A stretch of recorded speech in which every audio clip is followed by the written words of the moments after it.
Ramadan tahun 2023 Masehi dan 1444 Hijriah yang akan disampaikan oleh Bapak Ustadz Dr. Sugiarto Sumijan. Kepada beliau kami silakan. Assalamualaikum warahmatullahi wabarakatuh. Kayaknya belum semuanya jawab salam. Hadir pun tapi sebagian sepertinya belum jawab salam. Apa boleh? Mau izin saya ulang lagi salam saya? Bisa dijawab dengan semangat Bapak Ibu. Assalamualaikum warahmatullahi wabarakatuh.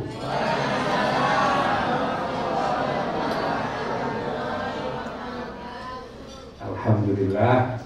Wassalatu wassalamu ala sayyidina Muhammad ibn Abdillah wa ala alihi wa sahbihi wa man hafidhu dinahu wa jahada fi sabilillah. Amma ba'du. Pada Ustaz Dr. Fudail Rahman yang saya hormati, Ustaz Taufik Ansori, Ustaz Abdul Khalik, Dr. Zainal Effendi, seluruh kru NRA Group yang saya muliakan, ibu-ibu dan bapak-bapak, saudara-saudara, tamu-tamu Allah yang mudah-mudahan semuanya senantiasa dalam limpahan rahmat dan keberkahan dari Allah Subhanahu wa Ta'ala. Puji syukur kita persembahkan kehadirat Allah atas segala nikmatnya. Sholawat beserta salam semoga Allah limpahkan kehadiran baginda Nabi Muhammad Sallallahu Alaihi Wasallam.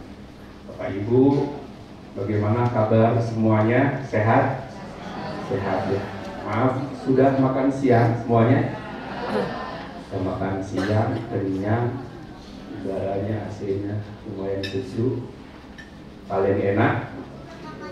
Mana sih tidur? Paling enak? Mana kok tidur? Yang deket-deket tiang mungkin agak geser dikit ya, tapi khawatir malah baca Bismika Allahumma ahya. Baik, saya ingin memulai dengan pertanyaan. Bapak Ibu sudah siap semuanya? Siap apa Bu? Oh siap Bu. Pak Bu sudah siap dipanggil Allah? Kenapa Pak?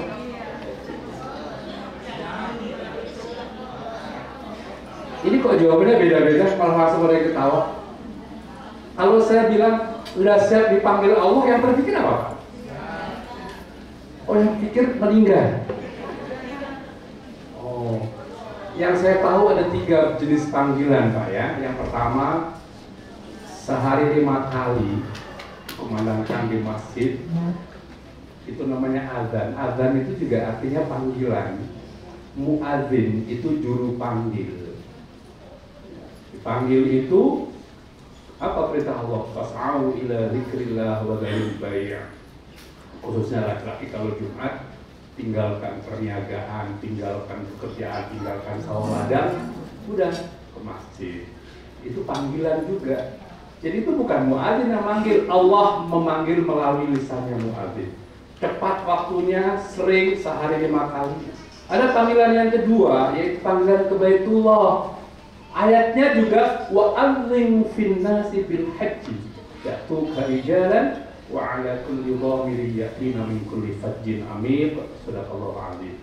Allah perintahkan Nabi Ibrahim, panggillah hambaku untuk berhaji, untuk ke Baitullah.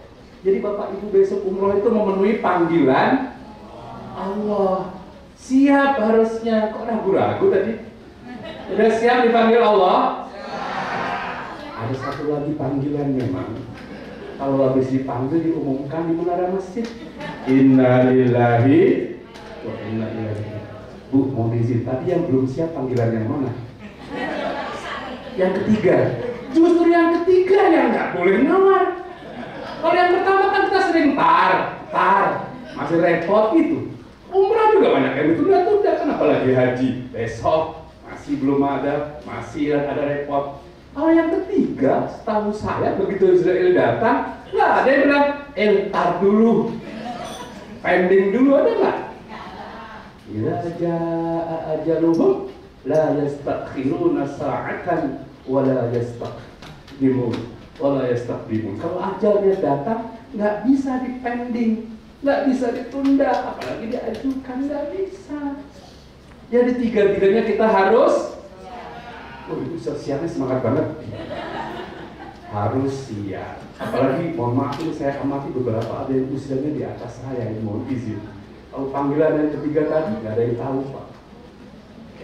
Saya jadi Bapak Ibu duluan, saya belakangan, atau saya belakangan Bapak Ibu. Siapa tadi mau duluan? Monggo Pak, silahkan. Silahkan, saya rela Pak kalau mau duluan ya. Nah, untuk panggilan ke Baitullah itu ada jawaban yang dianjurkan, yaitu kalimat talbiyah. Talbiyah ini memenuhi panggilan Allah, jawaban atas panggilan Allah. Yuk sama-sama kita kumandangkan talbiyah sebagai bentuk kesiapan kita. Kita siap memenuhi panggilan Allah ya. Sama-sama kita latihan ya. Labbaik Allahumma labbaik, labbaik la syarika laka labbaik,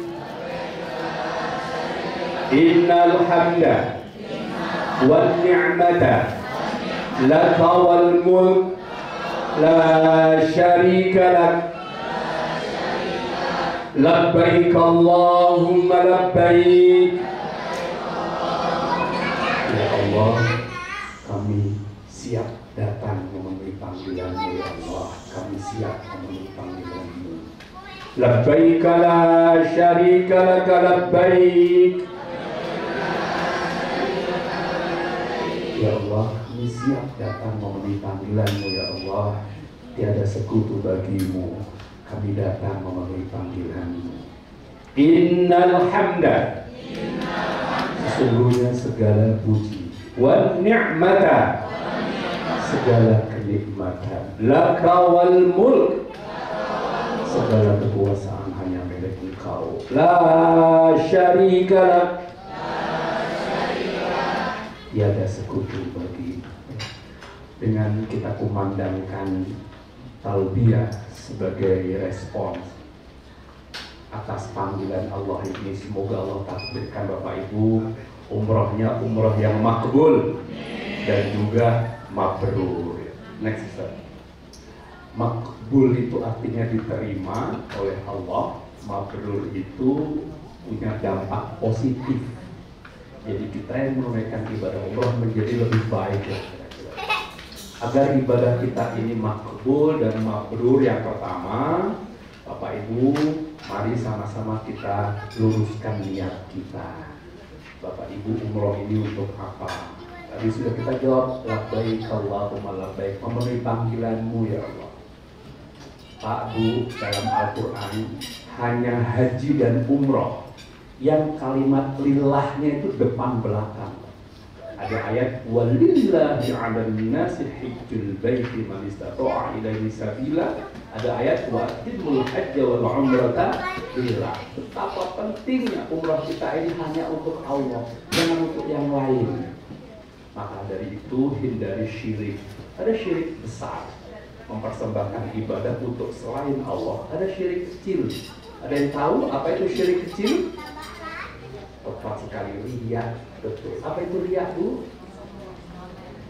Pamer, berharap pujian, menginginkan sanjungan. Mohon izin ya, mohon izin, terutama yang muda-muda. Tapi sekarang tua-tua juga. Benda kecil ini kalau kiai saya bilangnya setan gepeng, berpeluang untuk pamer. Terutama yang muda-muda, maaf, tidak sedikit dengan ustadznya ada konflik gara-gara apa? Kesempatan foto dikurangi. Ustadz, saya nggak boleh bawa handphone, kan nggak bisa bikin konten aku. Kehilangan momen di salah satu destinasi ziarah di sana, marah-marah karena nggak bisa bikin konten. Itu umrohnya untuk apa itu? Udah gitu dikit-dikit upload, kok nggak ada yang like ya?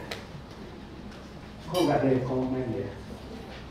Nggak ada yang subscribe. Jadi umrohnya untuk dipertontonkan. Ini yang disebut dengan pamer. Syirik kecil. Kecil kalau diulang-ulang jadinya besar.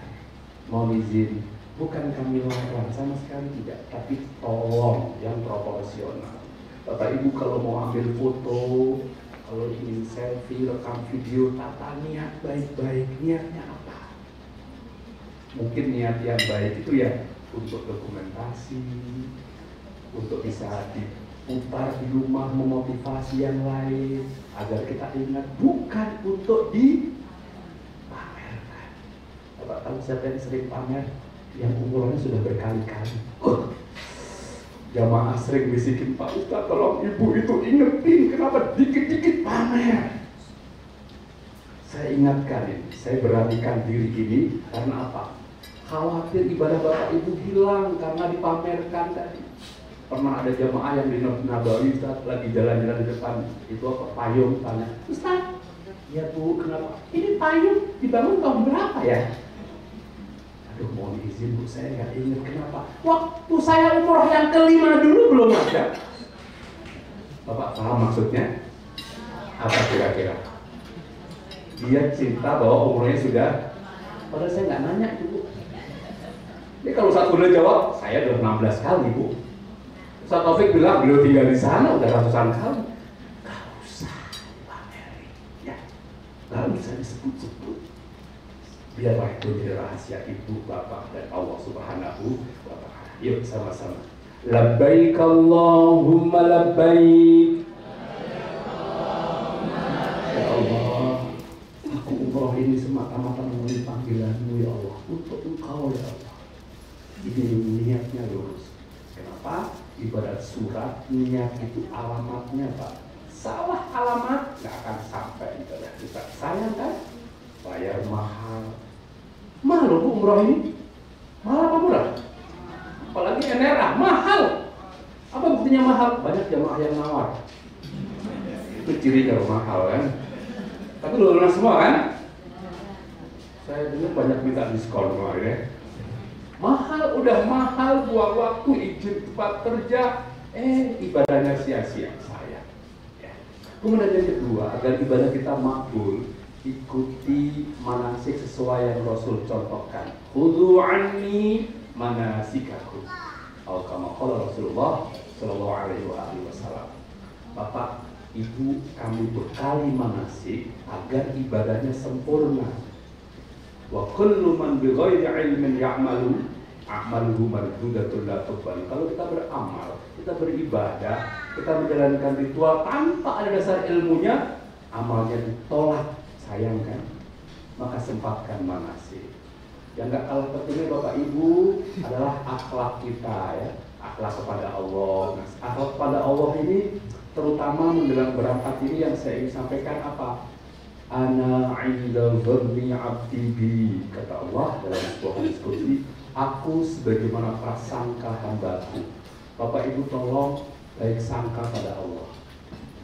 Jangan buruk sangka. Ada jamaah mau berangkat umroh stres. Kenapa Pak? Ustaz, aku dengar katanya kalau di sini suka jahat sama orang, nanti di sana dijahatin.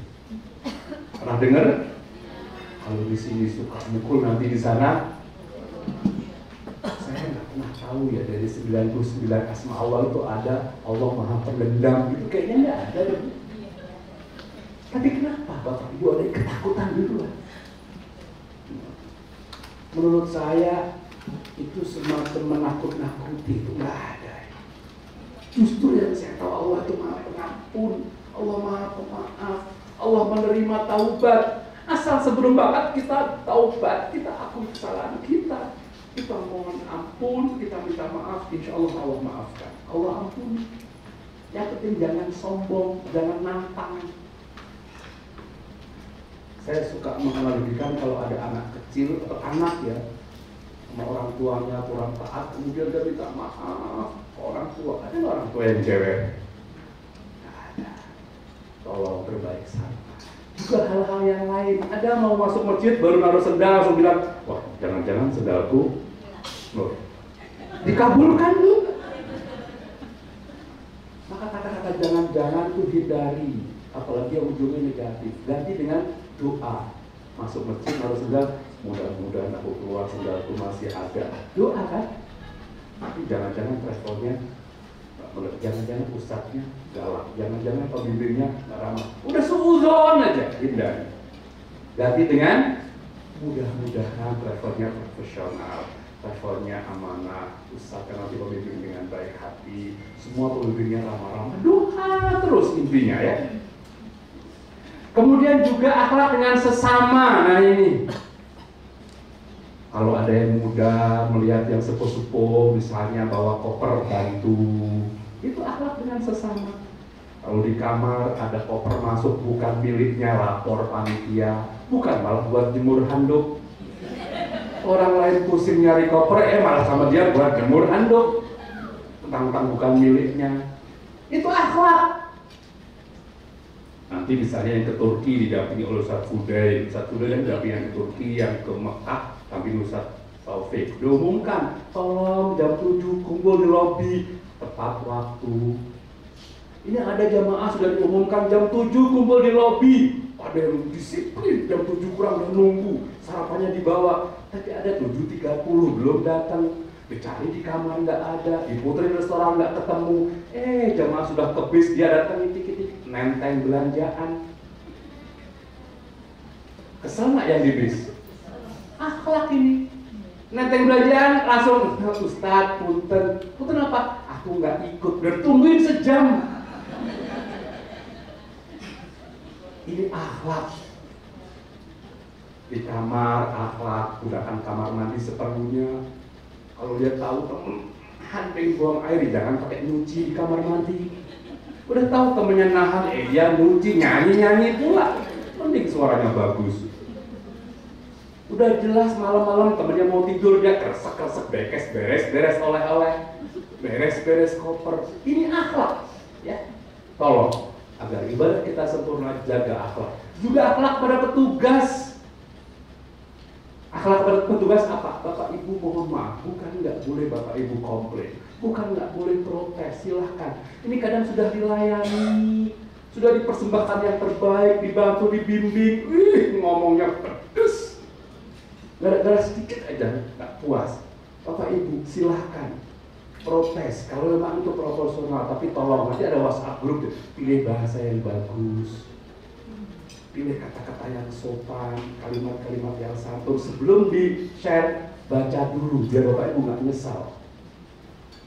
Dulu pernah ada jamaah kita nasihati baik-baik. Beliau marah, memang ada sedikit kesalahan teknis mungkin ya, dari panitia. Marahnya nggak ketulungan. Pas kita datang, Pak, punten Pak, tolong yang sabar. Sabar apa? Pak, nanti aja saya temani Bapak. Nanti kalau ketemu ownernya, kita baik-baik. Kita selesaikan masalah muamalah kalau Bapak merasa nggak beri haknya. Nggak, pokoknya saya harus ketemu marah. Pak, ibadah dulu sudah selesai, biar umurnya mabrur. Nggak mabrur, nggak apa-apa. Nah ada kayak gitu. Ya Allah ya Rabbana. Begitu sekarang kita reunian Pak, dia peluk saya. Ustaz, maaf ya waktu itu ya. Yang mana Pak? Waktu itu kayaknya bukan saya. Makanya Bapak sekali-kali kalau marah itu dia cermin. Itu bukan Bapak memang. Tapi siapa? Kok setannya lihat saya sih? Dan siapa setan? Makanya marah itu dari api, ya. Sekali lagi, Pak Ustadz Taufik, Pak Ustadz Dr. Fudail akan berusaha mempersembahkan yang terbaik buat Bapak Ibu, memberikan pelayanan maksimal, insya Allah. Tapi tolong, kalau ada hal yang kurang berkenan, menyampaikannya dengan cara yang baik, yang santun. Kalau harus ditulis, dibaca dulu sebelum dikirim. Biar Bapak Ibu nggak nyesal nanti ya. Baik, Bapak Ibu yang saya hormati, mudah-mudahan dengan akidah yang kokoh, syariah yang sempurna, dan akhlak kita yang baik, ibadah kita semua nanti makbul dan mabrur. Amin. Ya Allah ya Rabbal Alamin. Bapak Ibu yang saya hormati, selanjutnya ini sekedar pengetahuan saja. Bapak Ibu mohon izin untuk diketahui ya, umroh ini bukan rukun Islam. Bapak Ibu yang berkali-kali umroh, tapi kalau belum haji, rukun Islamnya belum lunas. Ya, jangan merasa selesai umroh sudah. Kalau belum haji, tetap Bapak terpetik punya hutang. Gak usah tunjuk tangan ya, takut gak enak. Mohon maaf, yang hadir ini ada yang belum haji? Ada ya? Udah daftar belum? belum daftar juga. Sebagian ulama ada yang mengatakan strategi yang bagus itu daftar haji dulu Pak, baru umroh. Kenapa? Haji itu wajib. Kalau umroh, ulama berbeda pendapat. Ada yang mengatakan wajib juga, karena ayatnya kan wajib haji wal umrata lillah. Ada yang mengatakan umroh yang tidak digabung dengan haji itu umroh hukumnya mustahab, sunnah saja. Tapi yang jelas semua sepakat umroh tidak menggugurkan rukun Islam. Maka dari itu Bapak Ibu, umroh itu kapan saja boleh. Kalau haji cuman bulan Dzulhijjah setahun sekali. Ada wukufnya di Arafah, al-hajju Arafah. Ya, Bapak Ibu, para ulama mengatakan kalau Bapak Ibu belum sungguh-sungguh, belum serius daftar haji, itu belum dihitung niat haji. Maksudnya punya azam haji. Maka dari itu, mari kita berdoa mudah-mudahan Bapak Ibu sepulang umroh ini semuanya serius ingin berangkat haji. Amin. Semuanya pengen haji? Pengen aja apa pengen banget?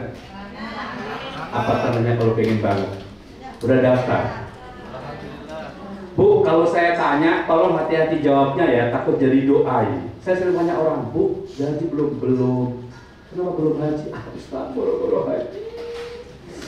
Anak sekolah belum selesai, masih ada kuliah, rumah belum renovasi.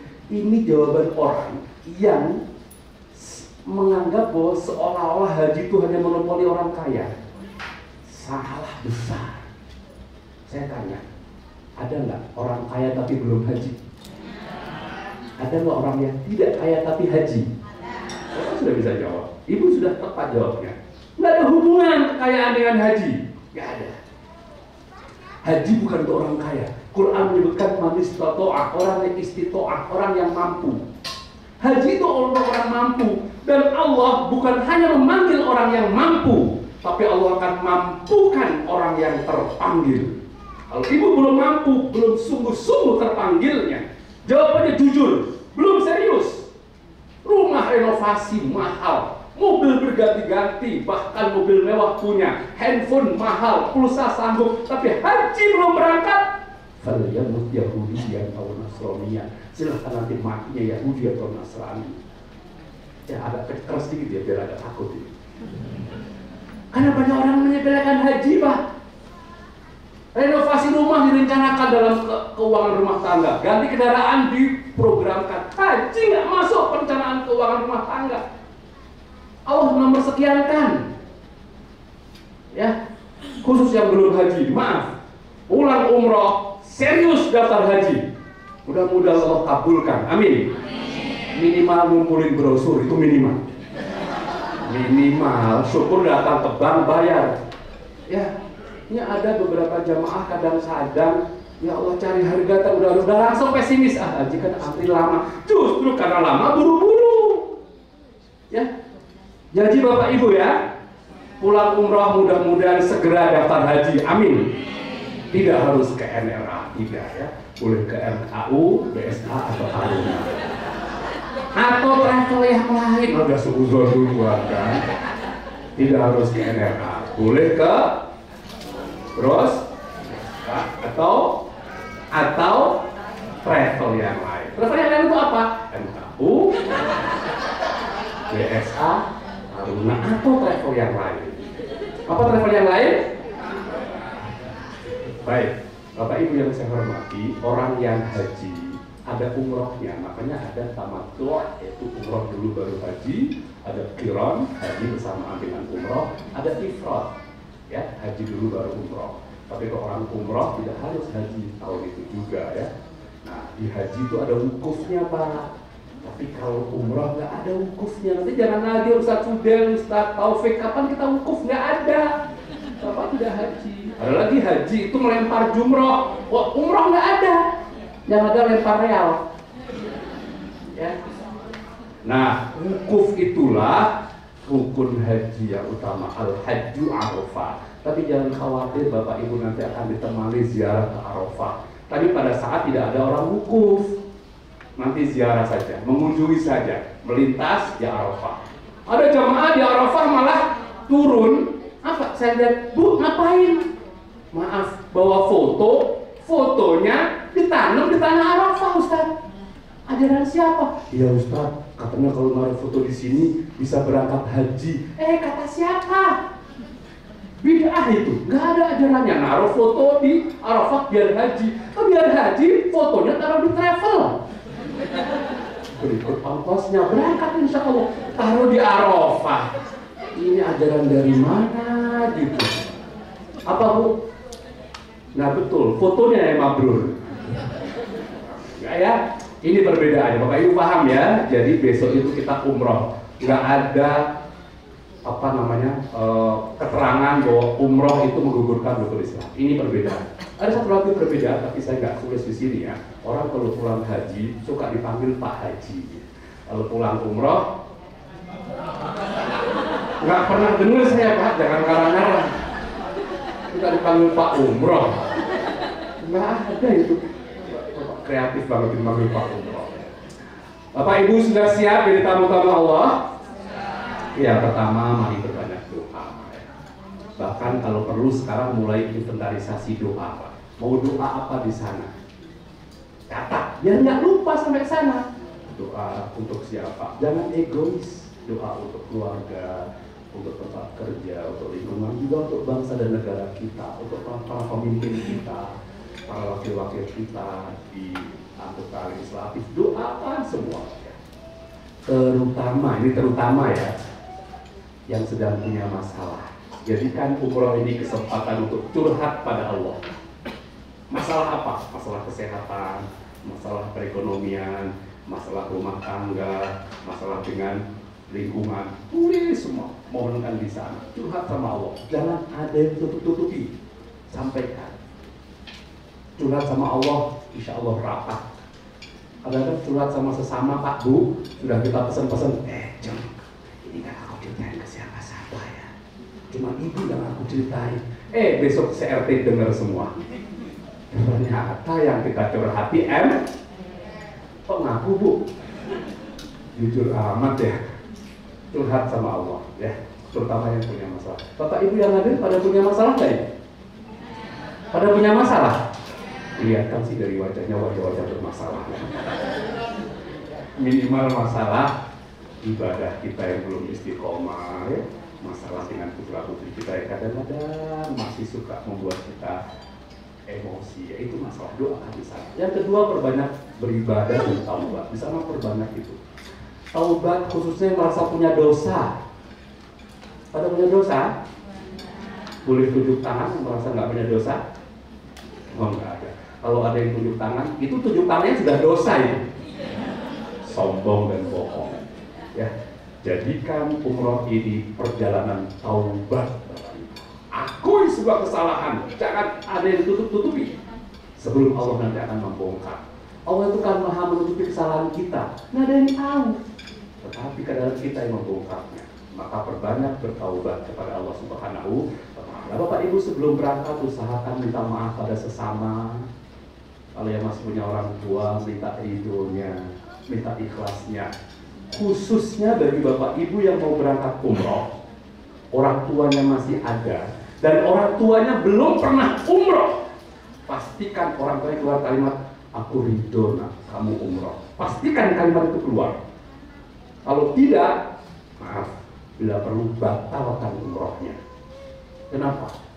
Tidak sedikit orang tua dalam hatinya itu nggak ridho anaknya umroh. Kenapa? Dulu ketika aku mau umroh, aku tunda demi sekolah dia. Ketika aku mau ke tanah suci, aku tangguhkan demi untuk biaya pendidikan dia. Sekarang dia berangkat, aku diajak juga enggak dipamit.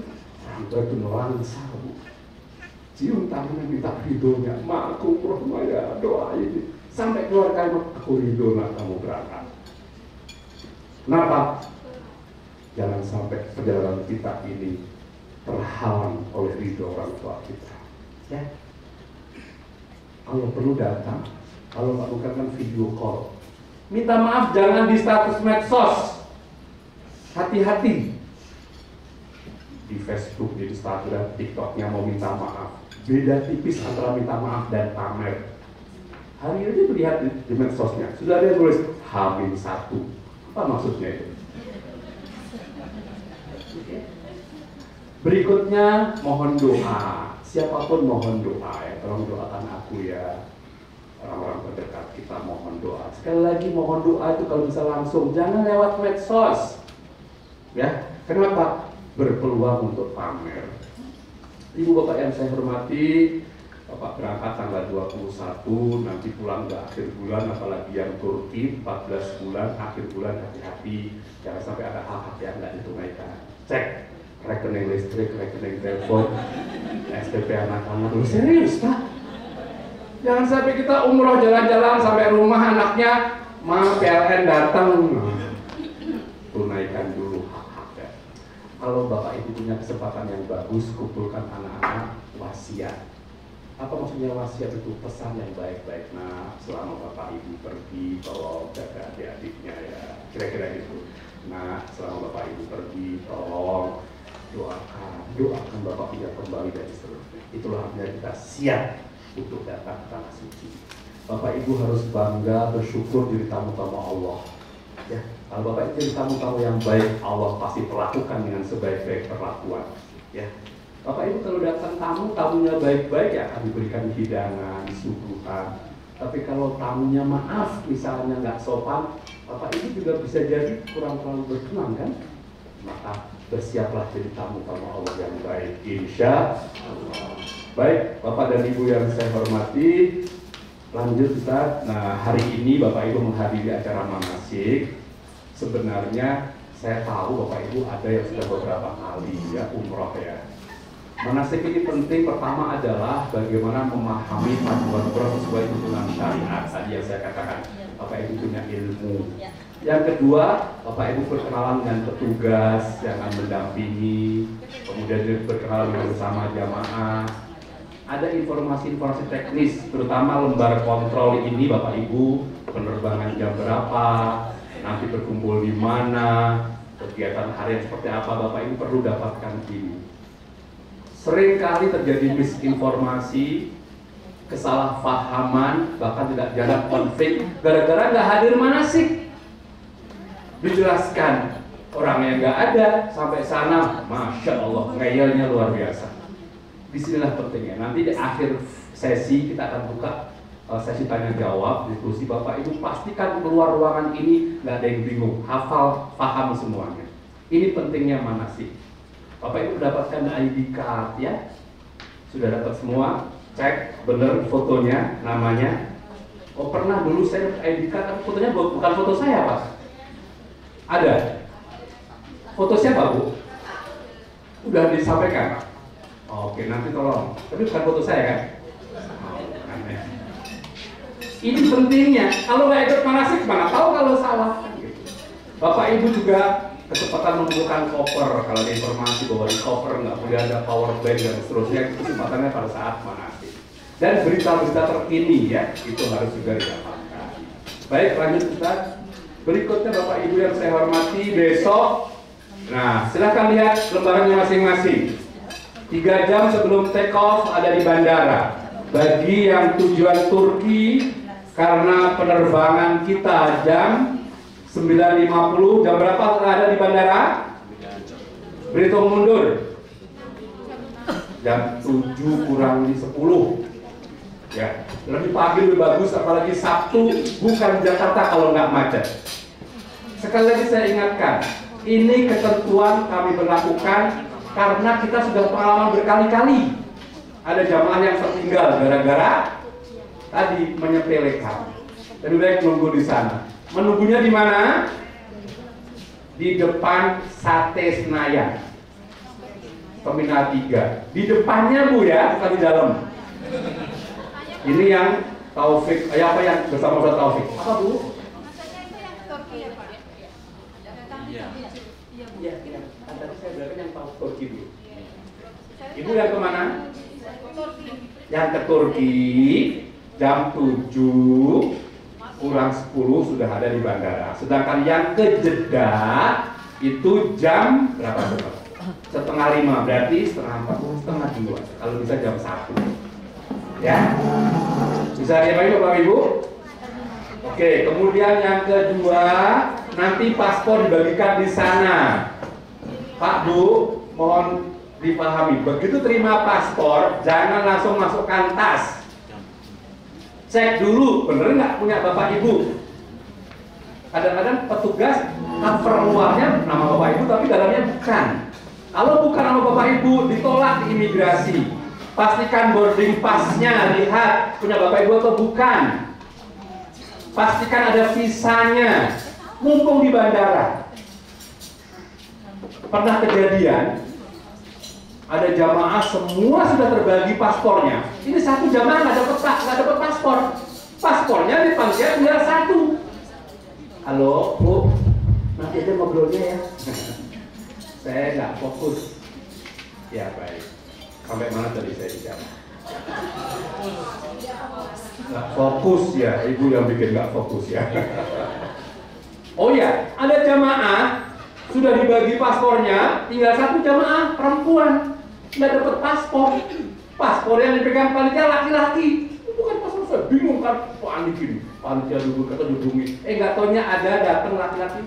Ustaz, saya di imigrasi ditolak. Kenapa? Ini bukan paspor saya. Bukan paspor kok diambil, takut tak kebagian. Emang langsung apa? Jadi rupanya pas lagi bagi dia main rebut aja. Bapak Ibu, begitu terima paspor, cek. Kalau pasti punya Bapak Ibu, ada boarding pass, ada visa, baru masukkan di tas. Jangan dikeluarkan lagi, terutama dalam pesawat. Ada yang dibuka-buka, akhirnya dimasukin ke kantong kursi depan tempat duduknya. Akhirnya harus menginap 3 malam di terminal internasional Jeddah, nunggu paspornya datang. Ya, yang sepuh-sepuh minta tolong dibantu ya, yang muda-muda ya. Ada yang sepuh bawa keluarga paspornya diamankan. Ya, Bapak Ibu kemudian nanti ada arahan petugas, ikuti. Contoh misalnya arahan itu boleh nggak koper kecil dimasukkan ke kabin.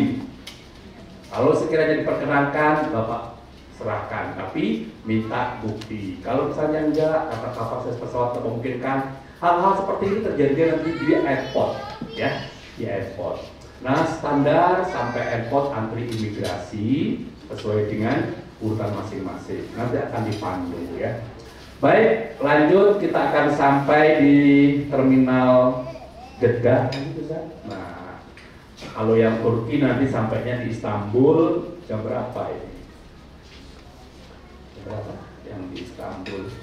Oh ya, jam 18 nanti waktu Istanbul. Yang di Mekah sampainya pukul 22.30 waktu Saudi Arabia. Nah, Bapak Ibu, ini informasi bagi yang ke Jeddah. Tunjuk tangan yang mau ke Jeddah. Ya, Bapak Ibu programnya umroh dulu ya. Nanti pertama pakaian ihramnya jangan dimasukkan ke koper besar. Yang kedua, langsung aja umroh ya. Mau izin ini langsung, maaf sebelumnya. Nah, Bapak Ibu nanti ihramnya dilakukan di atas pesawat. Ini yang ke Jeddah ya, yang ke Jeddah. Termasuk yang ke Istanbul nanti akan dipandu oleh Ustadz Fudail teknis umrohnya, karena sepertinya ke Madinah dulu. Nanti di Bir Ali. Kami menganjurkan di airport itu kalau bisa sudah memakai pakaian ihram. Caranya seperti apa? Bapak Ibu cukup bawahannya menggunakan pakaian ihram, atasannya masih boleh pakai pakaian berjahit, pakai baju, pakai kaos, pakai jaket, silakan. Nanti menjelang tiba di Mikot Yalamlam akan ada pengumuman. Sebentar lagi kita akan melintasi Yalamlam, baru pakaian atasnya dilepas, pakaian dalamnya ditarik, biar nggak ribut, praktis kan? Nanti akan dipandu niat di atas pesawat. Nah, sampai di Jeddah, Bapak Ibu nanti langsung menuju ke Mekah. Kalau misalnya di Mekah ingin ganti ihram bagi ibu-ibu, ingin ganti yang pakai Idul Fitri ini silakan. Sampai di hotel di Mekah. Baru setelah itu kita akan dipandu ke Masjidil Haram untuk tawaf, sa'i dan tahallul. Kira-kira seperti ini programnya. Bagi yang ke Turki dulu, nanti insya Allah prosesi umrohnya akan dimulai dari Madinah ya Ustaz ya. Nah, kalau tidak salah nanti pada hari Selasa, ya hari Selasa. Maaf ke Madinah, kemudian umrohnya Sabtu, mikot di Masjid Bir Ali untuk umroh pertama. Berarti Sabtu pekan depan, ya. Baik, lanjut Bapak Ibu. Nah, sebelum pakai pakaian ihram, sunnah bagi yang mau ke Jeddah berarti kapan? Besok pagi sebelum ke airport mandi, sunnah ihram, potong kuku, merapikan bulu-bulu yang tumbuh di tubuhnya. Maaf, bulu ketiak, bulu kemaluan dirapikan, sunnah. Boleh pakai wangi-wangian di badan, di tubuh, bukan di pakaian, ya. Kemudian nanti di airport sholat sunnah ihram, ya. Sholat sunnah ihram 2 rakaat. Usahakan pada rakaat pertama setelah Al-Fatihah membaca surah Al-Kafirun, rakaat kedua setelah Al-Fatihah membaca surah Al-Ikhlas. Kalau Al-Ikhlas nggak hafal, Qul Huwallah juga boleh. Begitu di atas pesawat, setelah niat, nah saya sampaikan Bapak Ibu, niat itu kalau nanti Ustadz Taufik bisa berkomunikasi dengan pramugari, pinjem pengeras suara, mudah-mudahan bisa. Karena kadang-kadang ada pramugari yang aku banget kita nggak boleh, karena jumlah kita kan tapi kadang-kadang ada yang, oh silahkan, nanti akan dipandu niatnya. Banyak redaksi niatnya. Tetapi yang sering dipakai seringkali Bismillahirrahmanirrahim, sama-sama. Labbaik Allahumma umratan nawaitu al-umrata wa ahramtu biha lillahi ta'ala. Dalam hati aku niat berumrah karena Allah Ta'ala. Yang penting harus niat, melafazkannya sunnah. Begitu sudah niat, ingat, tak boleh lagi potong kuku, baik pakai gunting maupun gigit-gigit. Tak boleh lagi mencabut bulu. Yang nggak boleh mencabut Bu ya. Kalau Ibu sampai hotel, buka mukena kok ada rambutnya, itu namanya tercabut. Selama Bapak Ibu tidak sengaja nggak apa-apa. Tapi kalau nyisir, ulama menyebutkan itu bagian dari kesengajaan. Makanya jangan nyisir dulu. Tidak boleh pakai wangi-wangian. Kalau sampai di Jeddah dikasih nasi box misalnya, ada tisu basah wangi jangan dipakai. Sampai di hotel jangan pegang sabun dulu. Ya. Bagian dari Madinah, dari Turki, nah begitu sama. Dari Madinah ke Mekah juga gitu. Begitu udah niat, nggak boleh pakai wangi-wangian. Laki-laki nggak boleh pakai tutup kepala, peci copot. Tidak boleh menutup muka dan telapak tangan bagi wanita. Mohon izin, mohon maaf, termasuk niqab atau cadar. Sebagian ulama itu tidak membolehkan. Masker, kalau sekiranya tidak pakai masker, ibu sakit atau emergensi nggak pakai masker, nanti ini saya alergi debu kan sekarang COVID sudah nggak terlalu ini, sekarang sudah bebas, maka masker boleh. Tapi kalau nggak pakai masker nggak apa-apa, dilepas lebih afdol. Nah kalau Bapak Ibu merasa sakit, nggak nyaman, takut orang lain keturunan, pakai masker. Dikembalikan pada pribadi masing-masing. Tapi niqab atau cadar sebaiknya dilepas. Walaupun ada sebahagian ulama yang membolehkan. Niqab itu boleh dipakai bagi perempuan yang wajahnya cantik sekali, saking cantiknya setiap laki-laki yang lihat pingsan. Kalau ada yang seperti itu, boleh pakai cadar. Di sini ada yang kayak gitu? Saya lihat SNI semua ya. Jadi dalam bahasa fikihnya itu kalau wajahnya menimbulkan fitnah, fitnah itu bisa cantik sekali atau jelek banget. Juga bisa kayak gitu kan. Artinya begitu orang lihat semua komen lah, kira-kira gitu. Atau ada yang begitu lihat melongo. Nah itu. Kalau ada kayak gitu silahkan pakai. Itu pun harus pakai semacam, kalau saya bilangnya kayak kanopi. Kayak gini, ada jarak dari mukanya dengan niqabnya, dengan cadarnya. Ini pendapat ulama. Nggak boleh berhias, ibu-ibu tas make up dipinggirkan dulu. Ya boleh.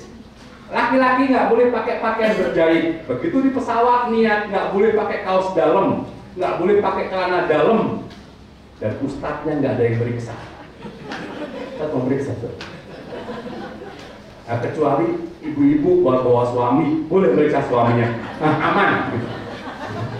Begitu aman berarti bapak tenang ya. Jangan khawatir, nggak ada razia celana dalam. Dan ini hanya laki-laki. Saya keraskan lagi, hanya laki-laki.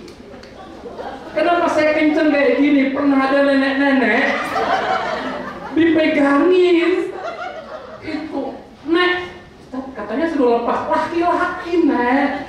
Jadi lu di bawah lagi. Tahun berapa saya, ya Allah. Kalau perempuan nggak ada anjuran copot celana dalam. Perempuan semakin banyak, semakin tebal, semakin bagus. Nggak boleh pakai yang menutup mata kaki. Belum pakai apa? Alas kaki yang menutup mata kaki bagi laki-laki. Nggak boleh berdebat, bertengkar, bicara porno. Perdebatan itu mungkin terjadi biasanya apa? Ada perbedaan-perbedaan. Contoh, dulu pernah jamaah saya ribut di bus gara-gara mobil pilkada. Beda calon, ribut minta ampun. Ada lagi apa? Ada yang pernah umroh, caranya beda. Itu juga mobil bisa memprovokasi yang lain. Ini umroh apaan kok kayak gini? Dulu saya pernah umroh kayak gini. Nah, tolong kalau ada yang seperti itu sampaikan pada ustadznya. Ustadz, dulu saya pernah umroh, caranya beda. Kita diskusikan baik-baik. Nah, tolong diingat, tidak boleh melakukan hubungan suami istri. Saya ulangi, tidak boleh melakukan hubungan suami istri selama pakaian ihram. Kalau sudah lepas pakaian ihram boleh nggak? Nggak boleh. Bapak semangat banget sih. Belum lama Pak, ini saya serius. Belum lama saya bawa jamaah, nggak ikut manasik. Di sana sekamar berdua sama istrinya, berjauhan. Dikiranya nggak boleh hubungan suami istri selama di sana. Padahal nggak bolehnya cuma selama pakai pakaian. Kalau udah habis tahalul boleh nggak? Boleh. Ya kasihan yang jomblo. Boleh silahkan. Ustadz, aku sih sama suami, tapi suamiku beda kamar. Aku kamar berempat, sana juga berempat. Gampang. Temennya lain suruh beli kurma agak jauhan dikit. Saya kasih caranya ini. Kapan lagi? Ya, ada yang sekamar berempat, laki-laki semua. Istrinya perempuan semua, udah atur jamnya, pakai timer kalau perlu. Serius Pak, diajari kok. Dulu kalau jamaah haji kan kreatif ya. Bahkan ada cerita dulu jamaah haji karena lama pisah sama istrinya udah 40 hari lebih, bingung bikin kamar dari tumpukan koper Pak. Serius ini dulu pernah terjadi ya. Saking semangatnya kopernya roboh. Nah juga kayak gitu ya. Bapak Ibu, jadi melakukan hubungan suami istri itu dilarang ketika pakai pakaian ihram. Kalau sampai dilanggar, menyembelih seekor onta. Sekarang berapa beda? Sekitar $20.000. Real. 20 jutaan ya. Hati-hati. Nggak boleh mencabut tanaman, membunuh binatang, maksudnya binatang buruan ya, burung merpati ada apa nggak boleh. Tapi kalau ada semut dibunuh, nggak apa-apa. Ada yang sakit takutnya, ada nyamuk nggak boleh dibunuh. Baik ya. Ini tolong diamalkan, diingat-ingat larangan-larangan ihram. Lanjut Ustaz. Nanti insya Allah Bapak Ibu kita langsung diajak menuju ke Ka'bah. Ini saya kira semua sudah bisa dipahami ya. Ka'bah itu seperti ini, benahnya untuk dihafalkan. Lanjut Ustaz. Nah langsung tawaf. Syarat sahnya tawaf itu pertama harus suci dari hadas. Baik yang ke Turki maupun ke Jeddah. Begitu dari Madinah sampai ke Mekah, sebelum tawaf pastikan suci. Yang batal lapor ditungguin, harus punya wudhu. Yang haid nggak boleh masuk masjid, tunggu sampai suci. Kalau batal nggak sah tawafnya. Jadi setiap putaran harus suci. Nah bedanya dengan sholat apa? Bapak Ibu kalau sholat itu misalnya 4 rakaat, itu dari mulai takbiratul ihram sampai salam, rakaat pertama sampai keempat itu satu kesatuan. Jadi kalau Bapak sholat asar misalnya, rakaat ketiga batal, Bapak harus mulai dari rakaat pertama lagi, takbir lagi. Itu sholat. Tapi kalau tawaf tidak, Pak. Satu putaran, satu kesatuan. Jadi kalau Bapak tawaf harusnya 7 kali, baru 4 putaran batal, maka Bapak tawaf pertama sampai keempatnya sah. Mengulangnya dari yang keempat, maaf, langsung kelima saja. Di mana Bapak batal tadi itu yang diulangi. Jadi nggak harus dari awal lagi, ya. Kalau batal gimana Ustadz? Lapor. Pak Ustadz, saya batal. Nanti kalau melebihi 2 dipanggil. Dan ini jarang sekali. Lapornya kapan? Langsung ketika itu. Ini ada jamaah malu lapor, udah selesai baru lapor. Udah selesai semua baru. Ustadz, kenapa? Tadi aku batal. Nang ibu ngapain? Buat angin. Kok diem? Cuma dikit ya. Ya tetap aja batal. Oke, harus nutup aurat. Nanti Ustadz akan memperagakan bagaimana pakai ihram yang nutup aurat. 7 putaran. Bapak Ibu nggak usah ikut bantu ngitung, bikin riweuh kadang-kadang. Ustadznya sudah baca buku dan bukunya ada putaran 1, 2, 3. Ini ada jamaah yang kadang-kadang bantu ngitung, pakai karet. Karet 7. Pas 1 pindahin ke kanan. 2, pas 3 dia bingung. Tadi ini apa ini?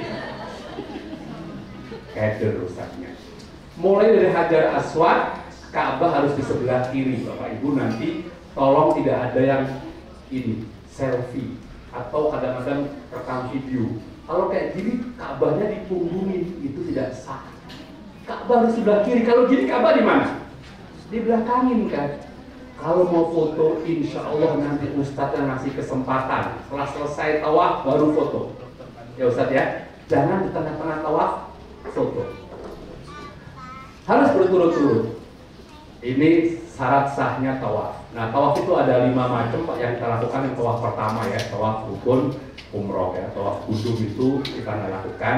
Itu untuk yang datang ke Mekah tapi tidak dalam keadaan ihram. Nah, kemudian tawaf ifadah itu untuk yang haji, tawaf sunnah itu juga kapan saja. Kalau Bapak Ibu ada kesempatan nanti akan dijelaskan. Dan tawaf wada itu sebelum meninggalkan Mekah nanti akan berpamitan dulu. Lanjut Ustaz, sunnah tawaf. Nah, kalau bisa jalan kaki Pak, ya. Kalau nggak bisa jalan kaki, boleh pakai kursi roda. Kalau zaman dahulu ditandu, sah nggak? Sah, tapi nggak dapat sunnahnya. Tunjuk tangan, ada yang pakai kursi roda? Kalau ada nanti lapor ke Ustadznya sebelum sampai ke Mekah ya, biar dicarikan.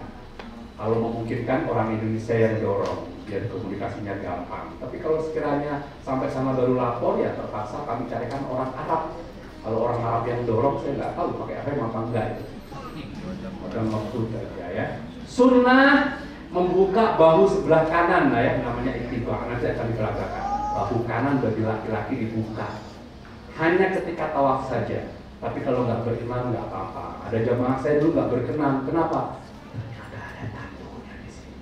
Ya sudah nggak apa-apa daripada menimbulkan fitnah. Lari-lari kecil putaran pertama sampai ketiga ini juga kalau memungkinkan. Kalau padat kondisinya sepertinya nggak memungkinkan juga nggak apa-apa karena sunnah. Tapi kalau mau melakukan simbolik juga boleh. Sunnah menghadap Hajar Aswad, wajahnya sama dadanya menghadap. Kalau memungkinkan mencium Hajar Aswad atau angkat tangan. Kami memutuskan sebaiknya nggak nyium Hajar Aswad. Kenapa? 1, Hajar Aswad wangi. Kita pakai ihram nggak boleh pegang yang wangi.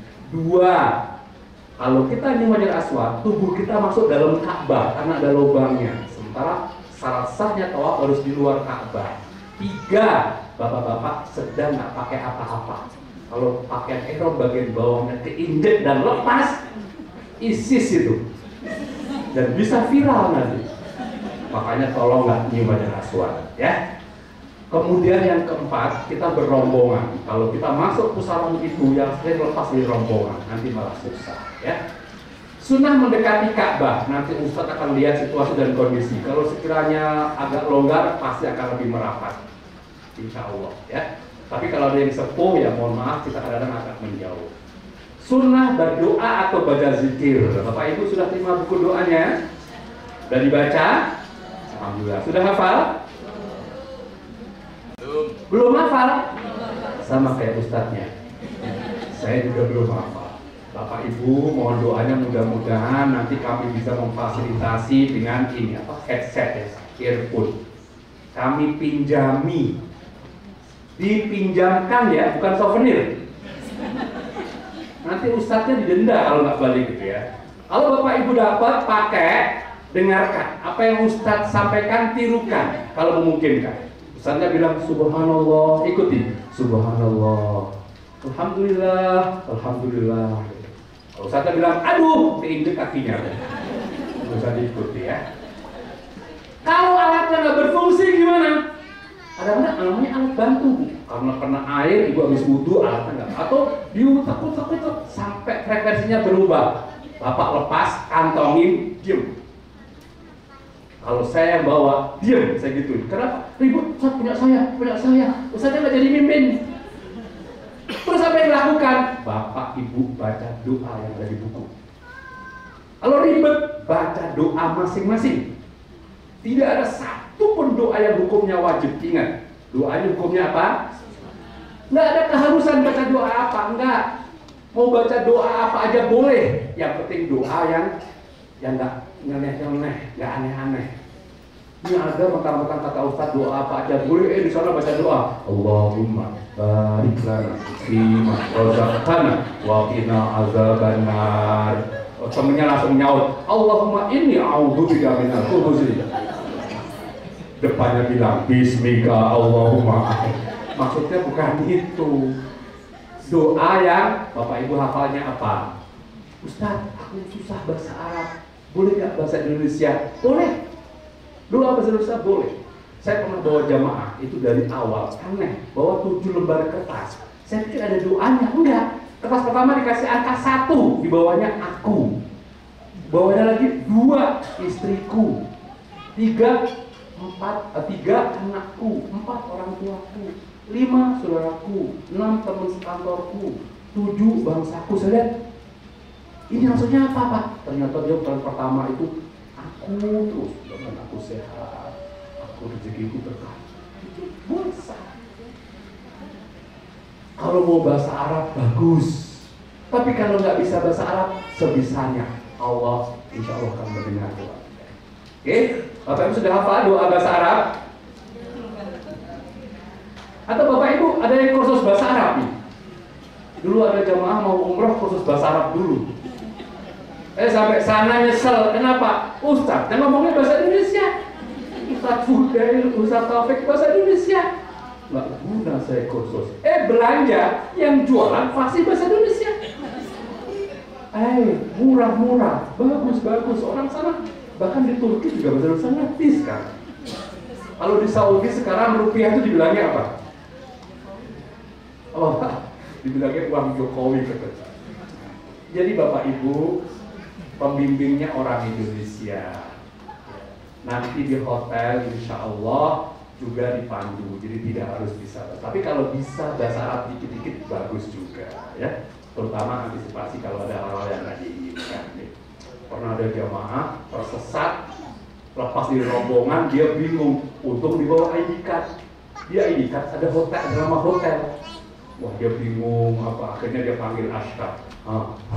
Dia sebutkan di sini ada leader Al-Munakari. Dia bilang, ihdinas siratal. Apa artinya?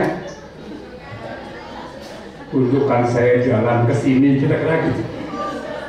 Oh Indonesia kreatif. Itu askarnya ketawa.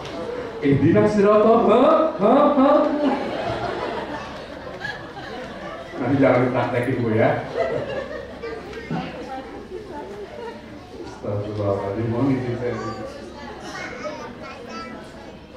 Dulu pernah ada, maaf ini intermezzo, ada jemaah haji yang lucu lagi. Ada ibu-ibu lagi haid, lagi menstruasi, teman-temannya ke masjid. Dia beberapa orang main semua nggak ke masjid, bingung. Tiba-tiba lampunya mati, dia bingung apa ngomongnya. Ada petugas hotel yang udah ini nggak bisa ngomong. akhirnya satu karena pernah sekolah madrasah dia gampang, lampu kan ada cahaya.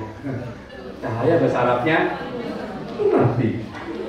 Ya kamu juga, nur innalillahi wa inna ilaihi raji'un kata gitu. Alhamdulillah petugasnya, ya kata petugas, nur almarhum kata gitu. Baik Bapak Ibu yang saya hormati, jadi doa itu tidak harus bahasa, tapi ada satu doa yang itu dianjurkan dan nanti Bapak Ibu di sana akan mendengarkan itu, yaitu doa sapu jagat. Itu sunnah dibaca dari saat rukun Yaman, sebelumnya ada kabar Ka'bah. Rukun Yamani sampai ke ini. Rukun Yamani itu sudut kalau tarik lurus itu ke Yaman ya. Sebelah kanan Hajar Aswad. Dari situ sampai Hajar Aswad sunnah membaca doa sapu jagat. Bapak Ibu hafal? Yuk baca sama-sama. Rabbana atina fid dunya hasanah wa fil akhirati hasanah wa qina adzabannar. Nanti Ustaz Fidel, Ustaz Taufik nambahkan wa adkhilnal jannata ma'al abror ya aziz ya ghafar ya rabbal alamin. Alhamdulillah ya, kabar gembira bagi yang malas ngafalin. Ustaz, kayaknya saya cuma hafalnya Rabbana Atina aja. Kalau headsetnya rusak, semua putaran saya baca Rabbana Atina, boleh nggak? Boleh nggak Bu? Semua putaran Rabbana Atina sah nggak Bu? Sah. Nggak apa-apa. Pertama Rabbana Atina, Rofi Rabbana Atina, terus Rabbana Atina, sampai selesai Rabbana Atina aja. Paling kalau mereka dengar tanya, nggak ada yang lain Pak. Rabbana Atina terus ya.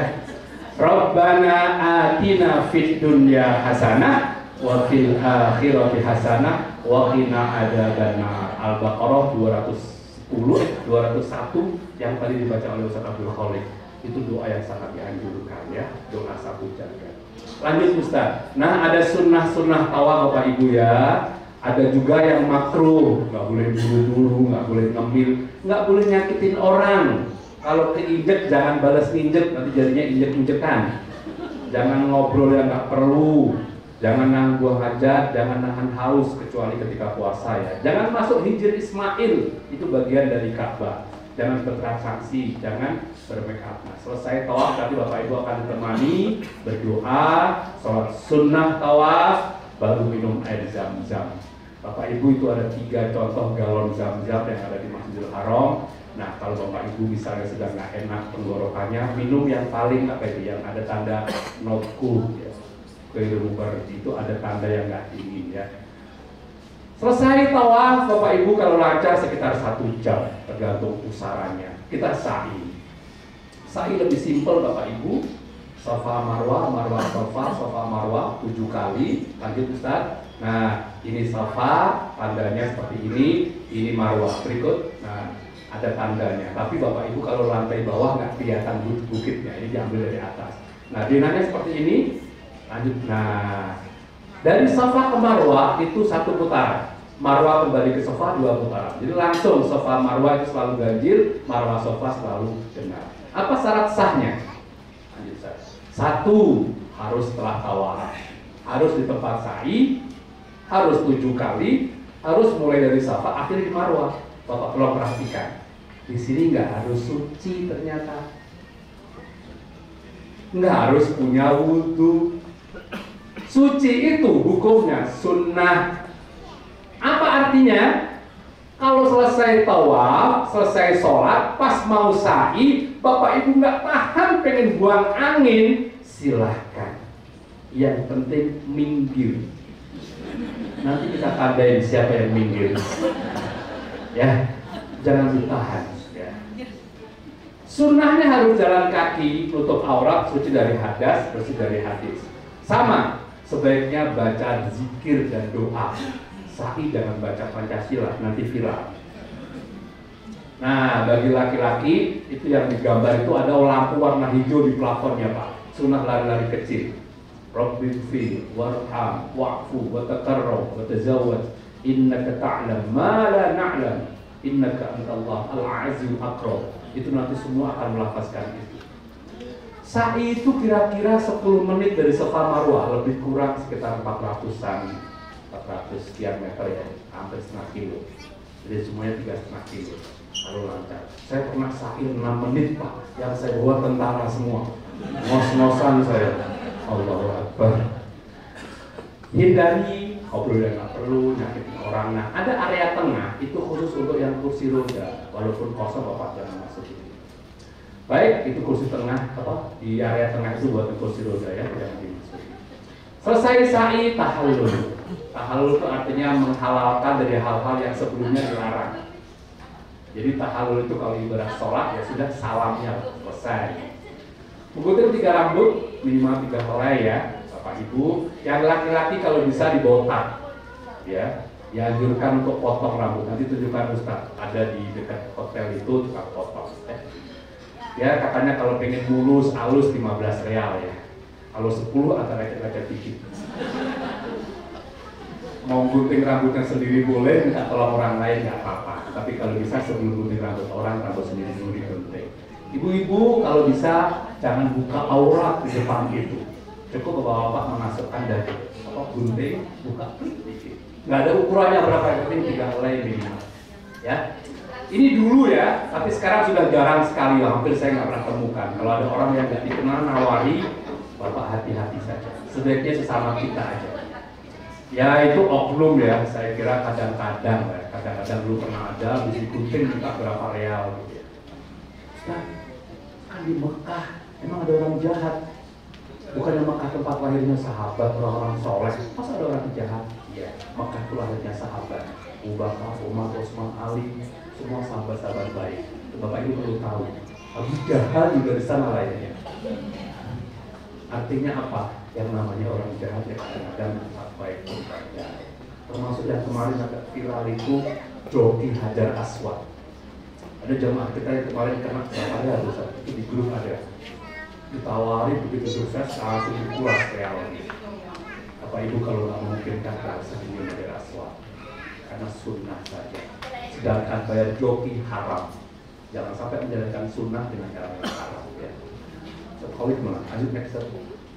Baik Bapak Ibu, beberapa catatan. Nanti ini saya kira sudah dijelaskan tadi di video sebelumnya. Bapak Ibu nanti di pesawat itu usahakan jangan kalau masuk waktu sholat jangan menggunakan air wudhu di dalam pesawat ya. Tayamum saja ya. 2 kali usapan pertama itu di yang kedua di lengan, apa namanya tangan sampai dengan siku. Itu di pesawat juga ada buku panduannya biasanya ya. Kalau sampai tempat tujuan masih ada waktu sholat, nanti ada mengulangi sholatnya. Bapak Ibu yang saya hormati, berikutnya Mekah dan Madinah ini ada hal khusus ya.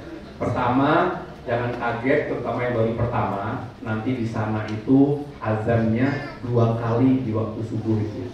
1 jam sebelum terbit fajar ada azan. Itu belum azan subuh Pak. Azan subuh itu yang ada kalimat as-sholatu khairum minan naum. Orang sana menyebutnya azan pertama. Ada yang bilang azan qiyamul lail. Mulailah berangkat ke masjid, baik ketika di Madinah maupun di Mekah. Kalau di Istanbul sekali juga, saya malah tidak tahu sekali sepertinya. Ini Mekah Madinah sepertinya ya. Kemudian kalau yang ketemu hari Jumat di Tanah Suci, baik di Mekah maupun di Madinah ya. Kalau yang ini harinya sepertinya sudah penerbangan ya. Kalau yang ke Turki. Nah biasanya, di Madinah hari Jumat ya yang ke Turki. Kalau yang ke ini di Madinah, insya Allah hari Jumat juga. Biasanya, saya ulangi, biasanya itu artinya nggak selalu. Nanti jangan nyalain. Kata Ustaz kemarin ada sujud tilawah kok sekarang nggak ada. Sujud tilawah adalah sujud yang dilakukan ketika dibacakan ayat-ayat as-sajdah. Nanti imamnya biasanya hari Jumat waktu subuh rakaat pertama baca ayat atau surat as-sajdah biasanya. Cara ngadirinya gimana? Bapak Ibu kalau nanti pada rakaat pertama setelah Al-Fatihah, Ghairil maghdubi 'alaihim waladdallin. Terus imamnya baca Alif Lam Mim Tanzilul Kitabi la raiba fihi mir rabbil alamin. Cara ingatnya gampang. Kalau udah alif lam mim ada tanzil. Sebagian ulama menyebutnya ini suratnya namanya alif lam mim tanzil. Tabu alif lam mim tanzilul kita bila raiba fihi rabbil alamin. Itu tandanya imam mengingatkan kita yang dibaca surat As-Sajdah. Begitu alif lam mim. Dalam hati aja. Oh ini jangan, nah ini dia. Jangan gitu. Dalam hati aja. Oh ini nanti As-Sajdah. Tepat pada ayat ke-15 ada ayat Innama yu'minu bi ayatina alladziina idza dzukiru biha kharru sujjada wa sabbahu bihamdi rabbihim wa hum la yastakbirun. Allahu Akbar. Imam sujud. Kalau sholat berjamaah, imam sujud, makmum juga harus ikut sujud, bukan ruku. Kalau imam sujud tapi makmumnya ruku, ulama mengatakan nggak afdol jamaahnya. Ada sebagian gerakan yang nggak diikuti. Bahkan ada yang ekstrim, ada yang mengatakan bapak ibu jangan mufaroqoh, memisahkan itu dari imam. Kalau yang nggak sujud, ketahuan dia nggak manasik. Semua sujud, orang lain sujud malah dia ruku. Pas ruku, sebelahnya ruku juga batal gitu. Masih isyarat, bisa sama nggak ikut manasik gitu. Saya ulangi, wahum la yastakbirun, sujud, makmum harus itu sujud nggak termasuk bagian dari sujudnya sholat. Itu sujud di luar sujud sholat, sujud tilawah namanya. Apa yang dibaca? Kalau hafal boleh baca doa khusus. Sajada wajhiya lilladzi khalaqahu wa sawwarahu wa saqqa sam'ahu wa basarahu bihaulihi wa quwwatihi fatabarakallahu ahsanul khaliqin. Panjang banget Ustaz. Udah kalau nggak hafal itu baca tasbih aja. Subhanallah walhamdulillah wala ilaha illallah wallahu akbar wala haula wala quwwata illa billah. Udah kepanjangan juga Ustaz, udah baca tasbih biasa. Subhana rabbiyal a'la wa bihamdihi. Masih panjang, baca aja subhanallah, subhanallah. Kenapa? Masih panjang. Udah diem aja lah. Yang penting sujud ya, sunnah sujud. Masa subhanallah kepanjangan tuh. Allahu Akbar. Itu imam belum i'tidal, itu masih rakaat pertama. Makanya imam langsung baca ayat 16. Tatajafa junubuhum 'anil madji'i dan seterusnya. Imam masih melanjutkan ayat tadi. Baru Allahu Akbar berikutnya ruku. Yang nggak ikut manasik, orang ruku malah dia, oh ini sujud lagi, malah sujud dia. Kacau jamaahnya, ya. Bapak Ibu perlu diingat, ini di tanah suci lazim, walaupun tidak selalu. Kalau di tempat kita biasanya di pesantren atau di masjid-masjid besar saja. Kenapa? Kalau di tanah suci kok sering, di sini enggak. Di sana itu imamnya rata-rata hafal 30 juz. Kalau di sini imamnya hafal juz 30. Kalau di sana hafal, kalau di sini itu pun kadang-kadang sebagian ya. Makanya jarang ditilawah. Terakhir sholat jenazah selesai, sholat fardu biasanya ada anjuran. As-salatu 'alal amwati yarhamukumullah. Itu artinya anjuran sholat jenazah. Bapak Ibu sebaiknya dulukan sholat jenazah sebelum sholat sunnah rawatib. Kenapa? Sholat jenazah itu hukumnya fardu, walaupun fardu kifayah, tapi itu di atas sunnah kedudukannya. Utamakan itu dulu, kecuali ada agenda lain. Pahalanya 1 qirat. 1 qirat itu kata ulama segede gunung Uhud. Di Madinah dilipat gandakan 1000 kali. Di Mekah 100.000 kali. Berapa banyak pahala yang kita dapat. Tapi nggak usah dihitung pakai kalkulator juga. Nanti sampai Jakarta udah nggak sholat lagi. Kenapa nggak sholat? Deposit pahala masih banyak Ustaz. Nggak gitu juga ya. Baik Bapak Ibu, insya Allah selama di tanah suci perbanyak apapun ibadahnya ikuti. Sholat jenazah 4 takbir. Takbir pertama baca Fatihah, kedua sholawat, ketiga doa untuk jenazah. Karena kita nggak tahu jumlah jenazahnya berapa, laki atau perempuan, ada ulama yang mengajarkan niatnya sholli ala man shalla alaihi imam. Dalam bahasa Indonesia, aku niat sholat jenazah atas jenazah yang disolatkan imam. Makanya nanti karena man itu domirnya hu ya, kata gantinya nanti doanya Allahumma lahu saja. Nah, kan Bapak Ibu kalau bisa jangan lewatkan sholat jenazah. Insya. Baik, saya kira ini penjelasan mengenai manasik umroh, khususnya bagi program yang langsung umroh kemudian ziarah ke Madinah.